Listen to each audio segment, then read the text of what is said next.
আসসালামু আলাইকুম বন্ধুরা, স্বাগতম আমার চ্যানেলে। আজকে আমি দেখাবো মাত্র 5 বিঘা জমিতে কলা চাষ করে কিভাবে আমি আমার জীবন বদলে দিয়েছি। হ্যাঁ বন্ধুরা, এই কলা বাগান থেকেই আমার সংসারে আসছে আলো। চলুন তাহলে সফলতার গল্পটা শুনি। কয়েক বছর আগেও আমি ভাবতাম যে আমার জমি আছে, কিন্তু এই জমিতে আমি কি করব, কারণ ধান চাষ করেও কোনো সফলতার মুখ পাইনি, কোনো সফলতা আসেনি। তাই পাশের এক বন্ধুর কলাবাগান থেকে সিদ্ধান্ত নিলাম যে আমি একটি কলাবাগান করব। তো আমার এই বাগানটি 5 বিঘার উপর অবস্থিত।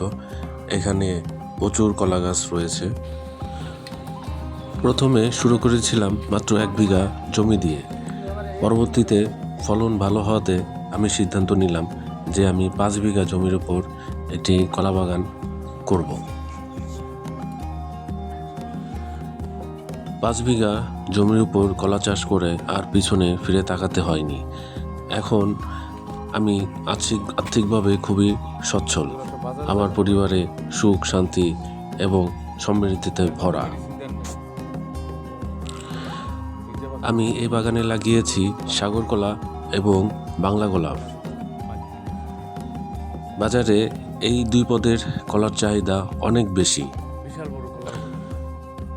আমার এই জমিতে 5 বিঘা জমিতে কলা গাছ রয়েছে মোট 1000টি। প্রত্যেক গাছে 1 থেকে 1.5 মণ কলা হয়ে থাকে। আমি এই কলা গাছগুলো মাচান পদ্ধতিতে সোজা রেখেছি। নিয়মিত পানি ও সার দিচ্ছি। এখন আসুন আমরা এই কলা গাছ লাগিয়ে আমার কতটুক আয় হলো, কতটুক ব্যয় হলো, এই ব্যাপারটা আপনাদেরকে আমি জানাচ্ছি। চারা কিনেছি 1000টি, যার বাজার মূল্য 30,000 টাকা। জমি এবং গাছ প্রস্তুত করতে আমার প্রায় 10,000 টাকা খরচ হয়েছে। রাসায়নিক ও জৈব সার তৈরি করতে 10,000, সেচ ও পানির ব্যবস্থা করতে 10,000 টাকা লেগেছে। কীটনাশক ওষুধ দিতে লেগেছে 8,000 এবং শ্রমিক মজুরি লেগেছে 20,000 টাকা। মাচান তৈরিতে লেগেছে 7,000 টাকা এবং অন্যান্য খরচ হয়েছে 15,000 টাকা। মোট খরচ হয়েছে 1 লক্ষ টাকা। মোট উৎপাদন 1200 মণ, যার বাজার মূল্য প্রায় 3 লাখ থেকে 4.5 লাখ টাকা। তার মানে হচ্ছে খরচ বাদ দিলে 2 থেকে 2.5 লাখ টাকা আমার লাভ হচ্ছে। বন্ধুরা, স্বপ্ন দেখুন, সেই স্বপ্ন মাটিতে রোপণ করুন। আমি পেরেছি, আপনারাও পারবেন।